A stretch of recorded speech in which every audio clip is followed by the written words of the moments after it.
기독교 대한감리회 전명구 감독회장이 소취하로 복귀할 것으로 알려졌으나 당사자들이 잘못된 서류를 제출했던 것으로 드러났습니다.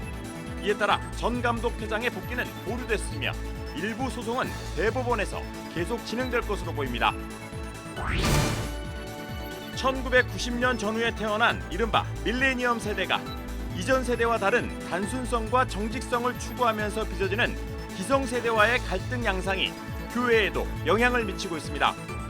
문화선교연구원은 교회 내 세대 갈등을 해소하기 위해 새로운 세대들이 주체적으로 참여할 수 있는 교회 내 의사결정 구조의 변화 등을 제안했습니다. 큐티 목회로 잘 알려진 우리들 교회가 제2회 싱크포럼을 개최했습니다. 포럼에서 큐티 나눔이라는 한국교회만의 독특한 문화가 건강한 교회 공동체를 만드는 효과가 있다는 분석이 나왔습니다. 한국 구세군이 이웃사랑의 대명사인 구세군 자선 냄비 거리 모금 운동을 시작했습니다. 오늘 파워 인터뷰에서 한국 구세군 김필수 사령관을 만났습니다. 여러분 안녕하십니까? CBS 뉴스입니다. 기독교 대한감리회 전명구 감독회장을 상대로 제기됐던 소송이 취하돼 전 감독회장이 직무에 복귀할 것이란 소식 전해드린 바 있습니다. 그런데 소송 당사자들이 법원에 서류를 잘못 제출한 것으로 드러나 전 감독회장의 직무 복귀는 보류됐습니다. 최경배 기자가 전합니다. 감리교 감독회장을 상대로 소송을 제기했던 이들이 대법원에 소취하서를 제출함으로써 전명구 감독회장이 직무에 복귀하게 됐다는 소식은 여러 실수에 의한 해프닝으로 종결되는 모양새입니다. 전명구 감독회장을 상대로 선거 무효 소송을 제기했던 김모 목사와 당선 무효 소송을 제기했던 이모 목사가 대법원에 소송 자체를 취하하는 서류를 제출한 것으로 알려졌지만 2심 판결을 확정짓는 상고 취하 서류를 제출한 것으로 뒤늦게 확인됐습니다. 감리교 본부 또한 소송 자체를 취하하는 의미에서 동의서를 제출했지만 정작 법원에 제출한 서류는 상고 취하에 동의하는 서류였습니다. 2심에 불복해 대법원에 상고한 이는 피고인 전명구 감독회장 측인데 원고 측이 제출한 상고 취하서를 받아준 대법원도 행정 실수를 한 것으로 보입니다. 대법원은 원고 측의 상고 취하서 제출을 받아들여 상고 취하로 사건을 종결하는 내용을 대법원 홈페이지에 기재했다가 하루 만에 삭제했습니다. 결국 소송 당사자들이 의도와 다른 서류를 대법원에 제출한 것이 확인되면서 감독회장 선거 무효 소송과 당선 무효 소송은 계속 진행되며 전명구 감독회장의 직무 정지 결정은 유지되게 됐습니다. 한편 선거 무효 소송을 제기한 김모 목사는 3일자로 대법원에 다시 소취하서를 제출했습니다. 감리교 본부가 소취하 동의서를 제출할 경우 선거 무효 소송은 취하될 전망입니다. 하지만 당선 무효 소송을 제기했던 이모 목사는 소송을 취하하려던 입장을 바꿔 강경한 태도로 돌아선 것으로 보입니다. 이 목사는 대법원에 상고를 기각해달라는 내용의 사실 확인서를 제출한 것으로 전해졌습니다. 이 목사가 제출한 사실 확인서에는 상고 취하서는 실수와 착오였기에 철회한다는 내용과 함께 더 이상 신성한 교회에 불의와 불법, 부정과 금권이 발붙이지 못하도록 엄중한 판단으로 도와달라면서 상고를 기각해 주시길 바란다는 내용이 담겼습니다. 이에 따라 전명구 감독회장의 복귀가 어려워질 수도 있다는 전망도 나오고 있습니다. CBS 뉴스 최경배입니다. 1990년 전후에 태어난 이른바 밀레니얼 세대가 이전 세대와는 달리 다양성과 탈권위성 등을 추구하면서 기성세대와 갈등을 빚고 있습니다. 이 갈등 양상이 교회에도 영향을 미치고 있는데요. 문화선교연구원은 교회 내 세대 갈등을 해소하기 위해서 새로운 세대들이 주체적으로 참여할 수 있는 교회 내 의사결정 구조의 변화 등을 제안했습니다. 이빈나 리포터가 보도합니다. 2019년 한국 사회를 이끌어간 문화 키워드는 무엇일까? 교회의 문화선교 방향을 제시하는 문화선교연구원이 올해의 대표적인 대중문화 키워드를 꼽고 그것들을 통한 한국 교회의 과제를 점검하는 문화 포럼을 가졌습니다. 문화선교연구원 백광원 원장은 올해를 이끌어간 문화 키워드로 베스트셀러 90년생이 온다와 팽수 열풍을 꼽고 1990년생 전후로 대표되는 밀레니얼 세대의 등장과 세대 간 갈등에 대해 분석했습니다. 백 원장은 밀레니얼 세대는 작지만 확실한 현실의 행복을 추구하며 탈권위적 특징을 보인다고 진단했습니다. 그러면서 이전 세대와는 다르게 단순성과 유희성, 정직성을 추구하는 새로운 가치의 문화적 흐름을 만들어가면서 기성세대와 갈등을 빚고 있다고 분석했습니다. 또 이러한 세대 간 갈등의 양상은 교회 안으로도 이어져 밀레니얼 세대는 기성교회와 교인을 권위적이고 성공 중심적으로 인식하고 기성교인들은 새로운 세대를 무책임하고 나약하다고 비판하며 세대 간 갈등의 골이 깊어지고 있다고 봤습니다. 밀레니얼들에게는 교회라고 하는 게 굉장히 경직돼 보이고 위계 질서로 가득한 곳으로 보이고 또 성공을 이야기하는 성공 중심주의적인 그런 공동체로 보이게 되는 것이고 소수의 리더십에게 발언권이 주어지고 권한이 집중되어 있는 그런 공동체로 보일 수 있다라고 하는 것이죠.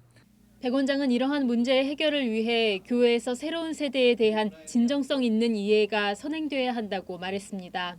기성세대들이 이야기하는 것과 다르게 물질주의나 이데올로기라고 하는 것들을 거부하면서 이들이 하나님의 피조물로서 하나님 나라의 주체적 시민으로 살아가도록 지음받은 그런 신앙인됨으로 이들이 자기의 삶의 방향을 세워나가고 있는데 이러한 것들은 정말 교회가 가지고 있는 중요한 담론들과 공존할 수 있고 이에 대한 실천적인 과제들로는 새로운 세대들이 주체적으로 참여할 수 있는 교회 내 의사결정 구조의 변화 등이 제안됐습니다. 한편 이날 포럼에선 필름포럼 성현 대표가 영화 82년생 김지영의 메시지와 사회적 논란을 들여다보며 성경적인 남녀 상호 존중의 모습을 강조했습니다. 또 한국기독교사회문제연구소 이민영 박사는 새로운 복고 문화 열풍에 반응하는 젊은 세대를 이끌 수 있는 창의적인 기독교 문화 형성을 제안했습니다. CBS 뉴스 이빈나입니다. 큐티 목회로 잘 알려진 우리들 교회가 제2회 싱크포럼을 개최했습니다. 발제자로 나선 한국교회 탐구센터 송인교 소장은 큐티 나눔이라는 한국교회만의 독특한 문화가 건강한 교회 공동체를 만드는 효과가 있다고 강조했습니다. 이순규 기자의 보도입니다. 매일 하나님의 말씀을 묵상하고 그 말씀을 바탕으로 자신의 내면을 들여다보는 일을 우리는 큐티라 부릅니다. 1877년 영국 케임브리지 기독학생회의 아침 기도 모임이 큐티의 시작이라 알려져 있으며 한국교회에는 대학생 성경읽기 선교회의 경건훈련 프로그램과 성서 유니온 선교회의 매일 성경을 통해 큐티가 알려지기 시작했습니다. 하지만 서양 그리스도인들의 큐티와 한국 그리스도인들의 큐티는 조금 다릅니다. 한국교회 탐구센터 송인규 소장은 서양 큐티는 철저하게 개인 경건 훈련에 집중한다면 한국교회의 큐티는 나눔이라는 집단 활동을 통해 자신의 신앙과 내면을 돌아보는 독특함이 있다고 말했습니다. 송 소장은 한국 교회에만 있는 큐티 나눔으로 인해 나누는 이들 사이에 사귐을 증진시키는 긍정적인 효과가 있다며 건강한 공동체의 출발점이 될 수 있다고 말했습니다. 그리스도인 사이에 진정한 사귐, 이 펠로우십이 가능하게 한다는 거죠. 예를 들면 내가 상대방을 잘 알지 못하는데 어떻게 그러면서 그 사람과 펠로우십을 나눌 수 있다고 얘기할 수 있겠어요? 송 소장은 하지만 큐티 나눔에 대한 몇 가지 오해도 있다고 지적했습니다. 큐티 나눔은 당일 큐티 본문에 대한 연구 발표 시간이 아니고 질의응답이나 토론하는 시간도 아니라는 겁니다. 송 소장은 또 해당 큐티 본문과 무관하게 일반적인 신앙 이야기를 해서는 안 되며 자신의 신앙과 삶의 내용을 빼고 남의 사례나 활약을 소개하는 시간도 아니라고 덧붙였습니다. 싱크포럼은 큐티 목회로 잘 알려진 우리들 교회가 큐티의 신학적 정립을 목표로 지난해 처음 시작했습니다. 우리들 교회 김양재 목사는 큐티로 인해 개인과 가정이 회복되고 변화하는 구원을 경험하고 있다며 한국교회가 말씀대로 믿고 살고 누리는 공동체가 될 수 있도록 노력하겠다고 말했습니다. CBS 뉴스 이순규입니다.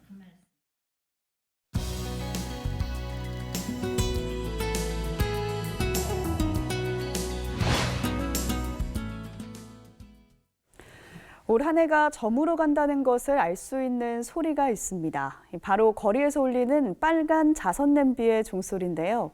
올해도 이웃사랑의 대명사인 구세군 자선 냄비가 거리로 나와서 따스한 정성을 기다리고 있습니다. 오늘 파워인터뷰에서는 한국 구세군 김필수 사령관을 만나봅니다. 조혜진 기자입니다. 네, 여기가 구세군 역사박물관입니다.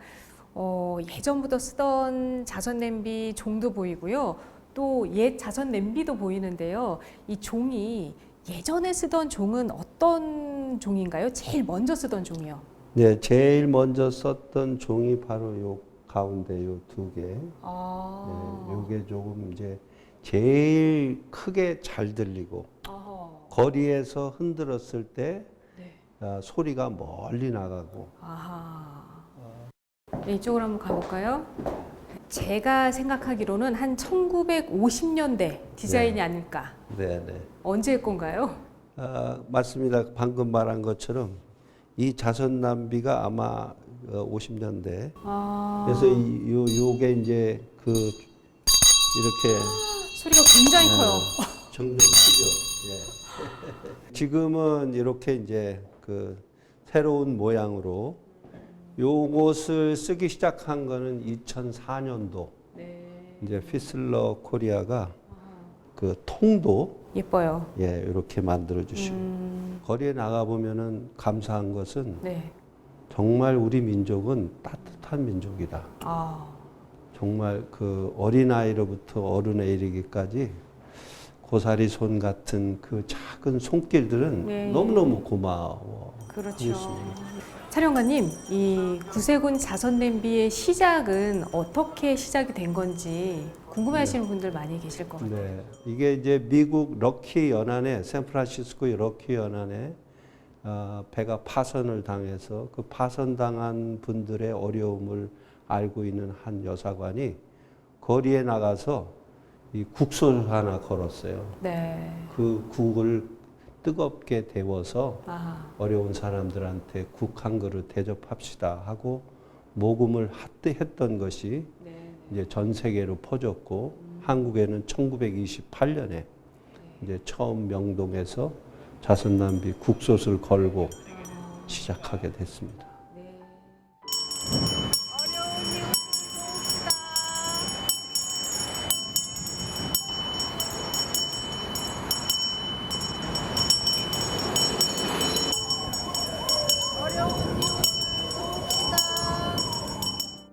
연중 계속 모금을 하시는데 12월에만 거리에서 이제 빨간 자선 냄비를 볼 수 있는 거죠? 네네. 네, 현금을 넣는 방법 이외에도 다양한 방법들이 있다면서요? 자선남비 그 모금함 앞에 카드를 대면 바로 1,000원씩 결제가 자동으로 될 수 있도록 그렇게 스마트 모금 제도를 처음 도입했습니다. 저희들이 직접 찾아가는 자선 낭비가 있습니다. 콜하면 어느 장소에 오라고 그러면은 그 장소에 낭비를 들고 직접 가서 모금하는 것이 있고 또 SNS를 통해서 또 홈페이지에 또 모금을 할 수 있도록 자유롭게 이렇게 모금 제도를 만들어 놨습니다. 그 찾아가는 자선 냄비는 보통 교회에서 많이 하게 되죠? 네, 교회도 있고요. 또 제일 많은 곳이 유치원입니다. 유치원? 어린이집 유치원에서 고사리 손으로 아이들이 봉투를 준비해가지고 와가지고 거기다가 이제 모금 교육을 좀 시키고요. 그렇게 해서 어린아이들에게도 모금에 동참할 수 있도록 그렇게 행하고 있습니다. 자선 냄비가 굉장히 오랜 역사를 갖고 있잖아요. 기억에 남는 혹시 후원자분이 계신다면? 네, 매년 그 익명 기부자 가운데 1억 원씩을 꼭 성탄절을 앞두고 명동에 오셔서 넣으시는 분이 계세요. 누군지 그때 못 찾았던 거죠? 네. 이제 나중에 어떻게 수소문을 하다가 그분을 이제 알게 돼서 그분에게 정말 고마움을 표시했던 적이 있습니다. 그 외에도 이제 반지를 넣으시는 분이 있고 그리고 또 어린 아이들은 대부분이 자기가 1년 동안 모아놓은 돼지 저금통 그걸 통째로 가져와서 자선 낭비에 모금하는 그런 사례도 있습니다. 근데 이렇게 정성스럽게 모인 후원금이 어디에 쓰이는지 궁금해하시는 분들 많이 계실 것 같아요. 네, 저희들은 이제 7가지로 나누어서 그 모금을 사용하고 있습니다. 그러니까 노인, 또 노숙인, 이런 다문화, 또 뭐 이런 지역사회의 위기가정 뭐 이렇게 해서 7가지 섹터로 나눠가지고 그분들의 필요를 채워주는 일에 골고루 사용되고 있습니다. 네. 올해 많이 동참해 주십시오. 한 말씀 부탁드릴게요. 네, 추운 겨울이 왔습니다. 자선단비가 등장하면 이제 한 해가 마무리를 하는구나.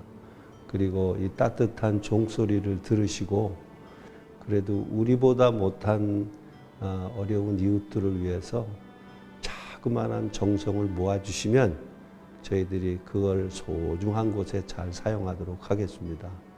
자선단비에 많이 동참해 주시길 바랍니다. 감사합니다.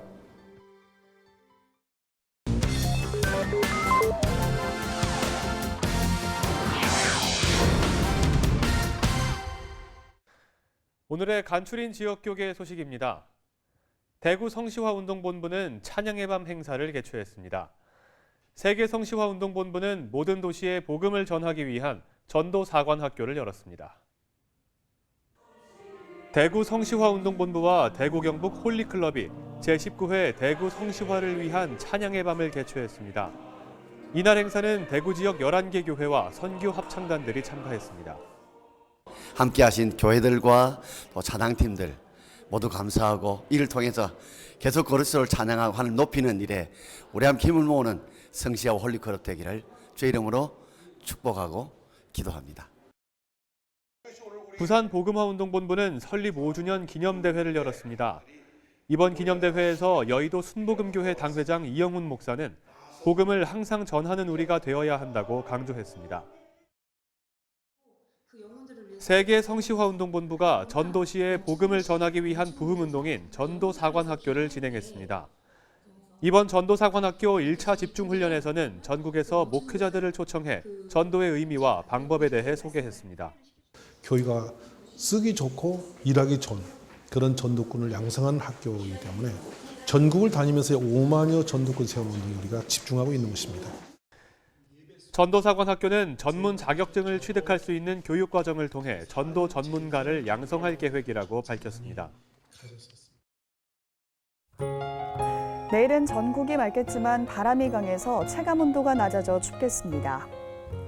내일 아침 최저기온은 영하 11도에서 영상 5도, 낮 최고 기온은 영하 3도에서 영상 9도로 예상됩니다. 이상으로 뉴스를 마칩니다. 함께해 주신 여러분 고맙습니다.